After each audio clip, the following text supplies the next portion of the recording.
صلواتك عليه وعلى آبائه في هذه الساعة وفي كل ساعة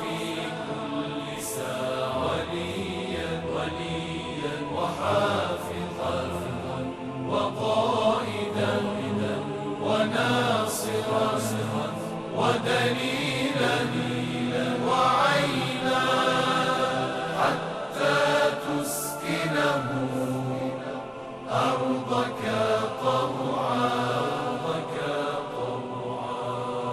وتمتعه فيها طويلا برحمتك يا أرحم الراحمين. اعوذ باللہ من الشیطان الرجیم. بسم اللہ الرحمن الرحیم. نحمدہ ونستعینہ ونصلی علی رسولہ الکریم وأہل بیتہ الاطیبین الانجبین الاطہرین المعصومین المظلومین لا سیما علی بقیت اللہ فی الارضین بہم نتولا ومن اعدائہم نتبرأ الی اللہ. اما بعد فقد قال الامام موسیٰ بن جعفر علیہ السلام و امام علی ابن موسیٰ الرضا علیہ السلام بِأَبِي وَأُمِّي سَمِيُّ جَدِّي وشبیہ موسیٰ بن عمران علیہ جلابیب النور تتوقد من شعاع ضیاء القدس.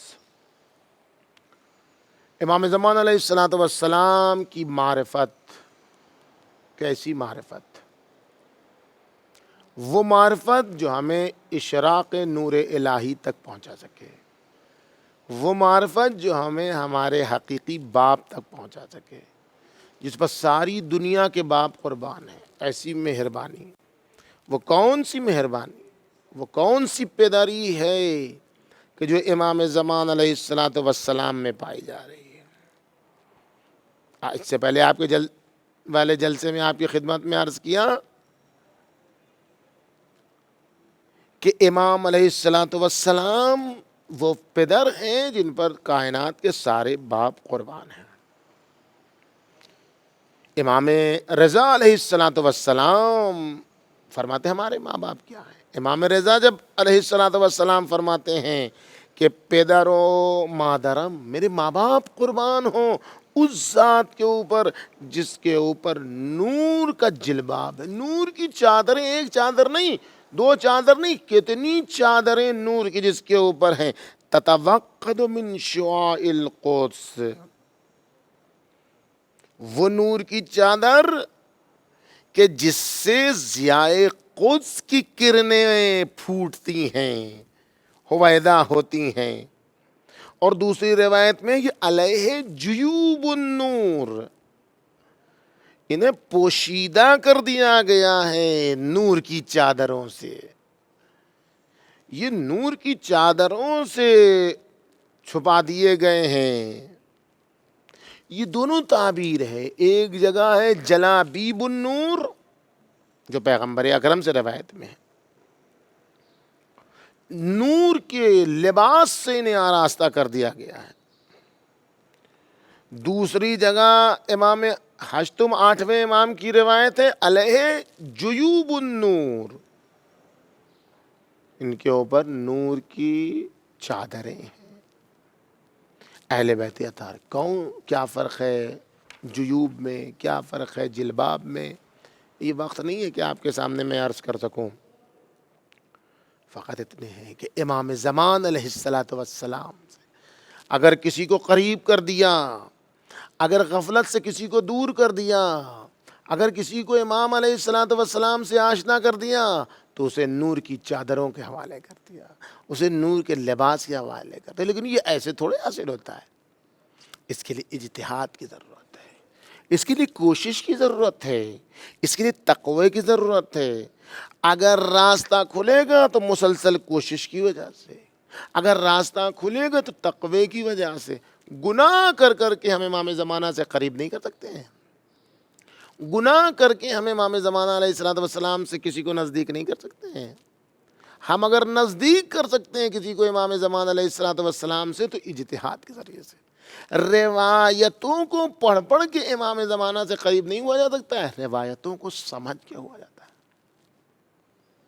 آج ہماری مشکل جو ہے وہ کیا ہے؟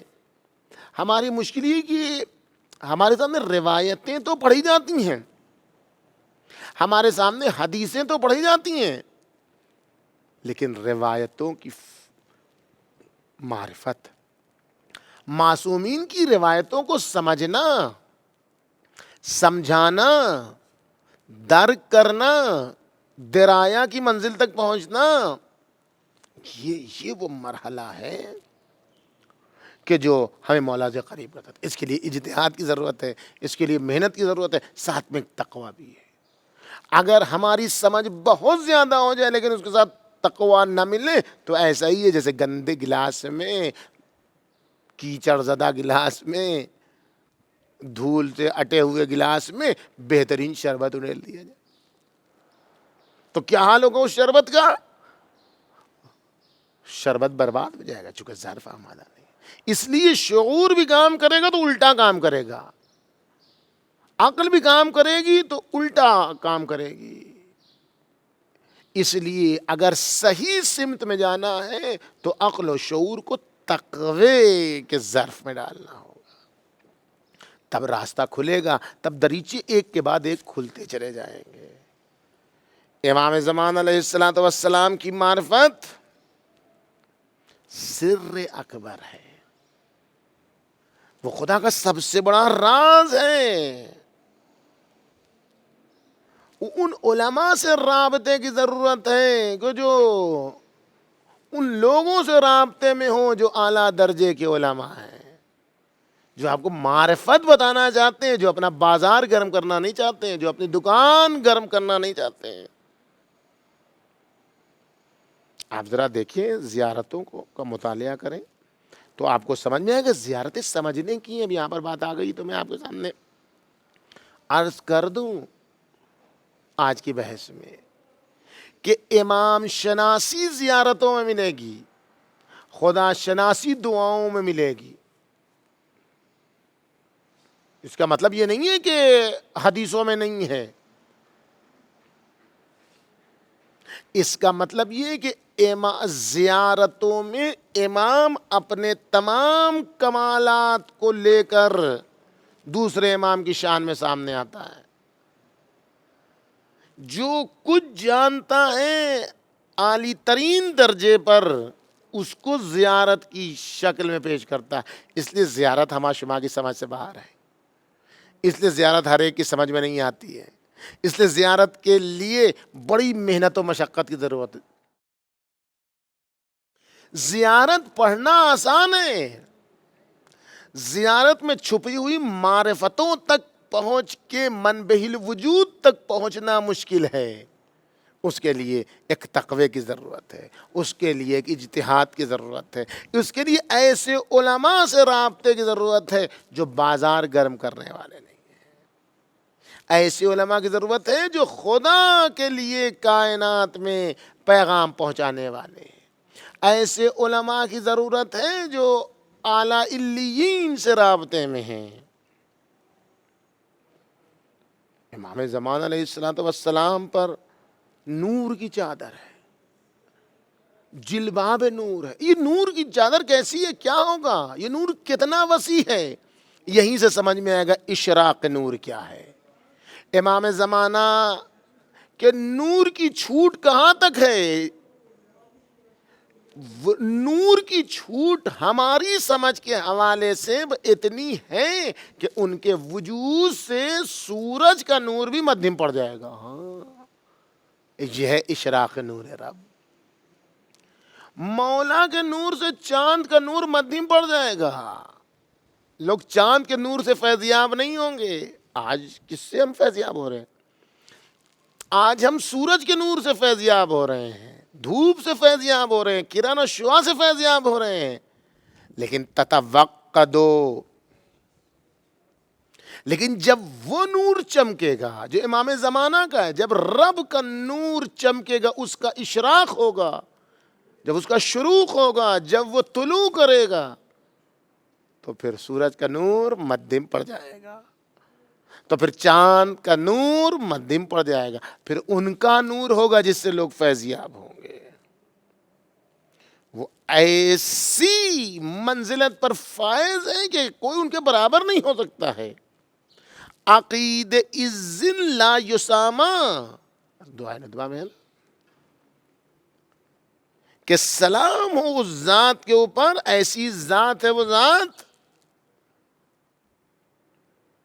کہ عزت کے اس اوج ثریا پر فائز ہے وہ ذات کہ جہاں کسی کی رسائی نہیں ہے، جہاں کوئی پہنچ نہیں سکتا ہے۔ یسامہ آپ دیکھیں، لا یسامہ صیغہ مجہول ہے، یعنی ارتفاع اور بلندی اس معراجی مراحل پر ہے کہ اصلاً کوئی بھی فخر، کوئی بھی منقبت، کوئی بھی فضیلت اس حد تک نہیں پہنچ سکتی ہے جہاں حضرت ولی عصر امام زمان اجل اللہ تعالی فرجہ الشریف موجود ہے۔ امام زمان علیہ الصلوۃ والسلام جہاں موجود ہیں وہاں کوئی بھی نہیں پہنچ سکتا ہے۔ یہ کب ظاہر ہوگا؟ جب وہ ظہور کریں گے، جب وہ جلوہ نما ہوں گے، جب آئیں گے دنیا میں۔ تو روایت دیکھیں آپ، روایت ایسی روایت ہے جس کو شیخ مفید نے ارشاد میں، شیخ صدوق نے، شیخ توسی نے، فضل ابن شاہزان عظیم الطائفہ نے، علی ابن ابراہیم قمی نے اس آیت شریفہ اشرقت الارض بنور ربها سورہ زمر کی آیت نمبر 69 کے ذیل میں یہ روایت ان تمام بزرگوں نے پیش کی ہیں۔ عظیم الشان شخصیات ہیں جنہوں نے اس روایت کا تذکرہ کیا ہے۔ روایت ایسی عظیم الشان روایت ہے کہ راوی پوچھتا ہے امام علیہ الصلوۃ والسلام سے، وَأَشْرَقَتِ الْأَرْضُ بِنُورِ رَبِّهَا کا مطلب کیا ہے مولا؟ رب الارض، امام علیہ السلام فرماتے ہیں رب الارض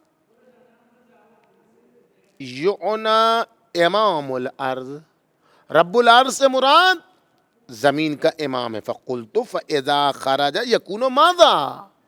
اشرقت الارض بنور ربها، جب وہ ظہور کریں گے، جب وہ خروج کریں گے، جب وہ آئیں گے، جب وہ جلوہ نما ہوں گے تو کیا ہوگا؟ قالا اذن یستغنی الناس عن ضوء الشمس، لوگ ونور القمر، وہ لوگ سورج کی کرنوں سے مستغنی ہو جائیں گے، بے نیاز ہو جائیں گے، چاند کے نور سے بے نیاز ہو جائیں گے۔ وَيَجْتَزُونَ بِنُورِ الْإِمَامِ، ان دونوں نور کو حاصل کریں گے امام کے ذریعے سے، کفایت کرے گا لوگوں کے لیے امام زمانہ کا نور، اشراق نور رب۔ یہ روایت آپ کو کہاں ملے گی؟ تفسیر قمی میں یہ روایت آپ کو ملے گی، تفسیر برہان میں یہ روایت آپ کو ملے گی، تفسیر صافی فیض کاشانی میں یہ روایت آپ کو ملے گی، بہار الانوار میں یہ روایت آپ کو ملے گی، تفسیر نور الثقلین میں یہ روایت آپ کو ملے گی، زیارت جامع کبیرہ میں بھی اسی طریقے سے اشرقت الارض بنورکم، زمین نورانی ہوگی آپ کے۔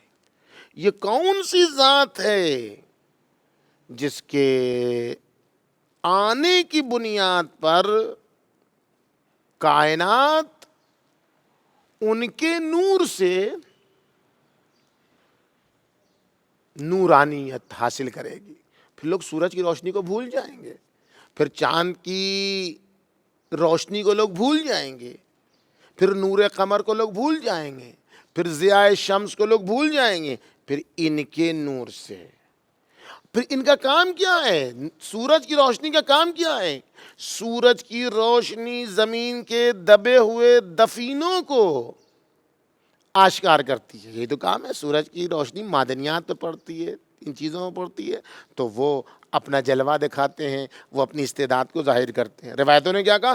الناس معادن کا معادن الذهب والفضہ، انسان بھی معادن کی طرح ہے جیسے سونا اور چاندی ہے۔ جب اس سورج کی روشنی پڑتی ہے معدنیات پر تو وہ سونے اور چاندی میں تبدیل ہوتے ہیں۔ جب نور الہی کی، جب امام زمانہ کے نور کی چھوٹ پہنچے گی انسانوں پر تو ان کے کمالات اتنے زیادہ ظاہر ہوں گے کہ ایک انسان کی عقل 40 انسان کی عقل کے برابر ہو جائے گی۔ ایسی ذات کی معرفت ہر ایک کی سمجھ سے بالاتر ہے۔ ایسی ذات کی معرفت ہر اس شخص سے ماورا ہے کہ جو آسان طریقے سے سمجھنا چاہے، نہیں، بلکہ اس کو ایک رابطہ برقرار کرنا ہوگا، تقوی کا رابطہ، اجتہاد اور کوشش کا رابطہ، علماء ربانی کا رابطہ، کہ جو امام زمان علیہ السلام سے قریب کر سکے۔ ایک خاص ذرا دیکھیں، یہ جب آئیں گے تو کیا ہوگا؟ ایک خاص ذرا جو انہی سے مخصوص ہے، کسی اور کے اوپر آئی نہیں۔ وہ 2 ذرا تھی رسول خدا کی، 2 ذرا میں سے ایک ذرا ہر امام کی قامت پر آ گئی،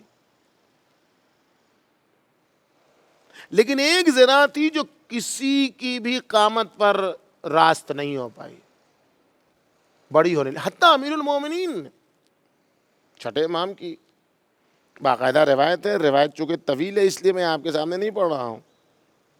اس روایت کو آپ ارشاد شیخ مفید میں دیکھ سکتے ہیں، اعلام الورا میں دیکھ سکتے ہیں، یا علام الورا میں دیکھ سکتے ہیں، روضۃ الواعظین میں دیکھ سکتے ہیں، کشف الغمہ میں دیکھ سکتے ہیں، احتجاج تبرسی میں دیکھ سکتے ہیں۔ چھٹے امام، امام جعفر صادق علیہ السلام فرماتے ہیں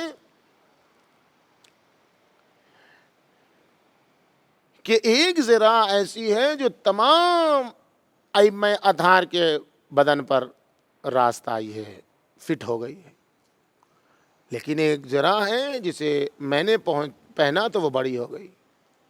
حتیٰ امیر المومنین نے پہنا تو وہ ان کو بھی بڑی ہو گئی۔ وہ ردا، وہ ذرا صرف اور صرف اگر کسی کے بدن پر فٹ آئے گی تو امام زمانہ کے بدن پر، کسی اور کے بدن پر وہ ابا فٹ نہیں، وہ ذرا کسی کے بھی بدن پر فٹ نہیں آئے گی۔ کیوں؟ کیا راز ہے اس کا کہ یہ ردا صرف اور صرف اور صرف امام زمانہ کی قامت پر راست آئے گی؟ وہ کون سا راز ہے؟ اس کو سمجھنے کی ضرورت ہے۔ کیا کمال ہے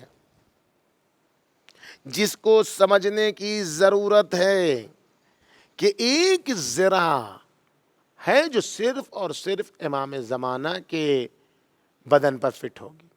اس کو اگر سمجھنا ہے تو اس حقیقت کو سمجھنا پڑے گا کہ اس عالم ہست و بود میں خاتمیت کا کیا کرشمہ ہے۔ خاتمیت کسے کہتے ہیں؟ 2 خاتم ہیں ازل سے ابد تک۔ ایک خاتم پیغمبر اکرم ہے، خاتم النبیین ہے۔ تمام سلسلہ ہدایت آدم سے لے کر پیغمبر اکرم تک جاری رہے۔ اللہ نے سب کو کچھ نہ کچھ دیا، لیکن یہ خاتمیت آ کر مہر لگ گئی پیغمبر اکرم پر کہ اب پیغمبر اکرم کے بعد کوئی دوسرا نہیں ہے جو پیغام لے کر آئے۔ پیغام کا سلسلہ ختم ہو گیا، ختم نبوت ہے، نبوت ختم ہے، اب کوئی پیغام لانے والا نہیں۔ یہ آخری نبی ہیں، یہ خاتم النبیین ہیں، یہ مہر لگانے کے لیے آئے ہیں رسالت پر، نبوت پر، اب ان کے بعد کوئی نہیں ہے۔ لہذا وہ ذرا صرف اور صرف اور صرف خاتم پر فٹ آئے گی، لہذا پیغمبر اکرم پر فٹ آتی تھی۔ پیغمبر اکرم کے بعد ایک سلسلہ پھر وصایت کا، ولایت کا شروع ہوا۔ اس سلسلہ وصایت میں بھی ایک خاتم ہے، اور اس خاتم کا نام ہے امام زمان۔ المنتہی الیہ مواریث الانبیاء، وہی بات جو پچھلی گفتگو میں عرض کر چکے کہ امام زمانہ وہ ہیں کہ جہاں انبیاء کی تمام میراث آ کے تمام ہوتی ہے۔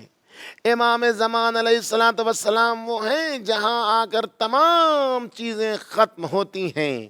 تو ایک ذرا ہے جو خاتم النبیین پر فٹ آتی تھی، وہی ذرا خاتم الاوصیاء امام زمان علیہ السلام پر فٹ آئے گی، اور جب وہ فٹ آ جائے گی، جب وہ قامت پر راست ہوگی، تب وہ ظہور فرمائیں گے تو کائنات میں عدل و انصاف کا چرچا ہوگا، ظلم نابود ہوگا، انسانیت درجہ کمال تک پہنچے گی۔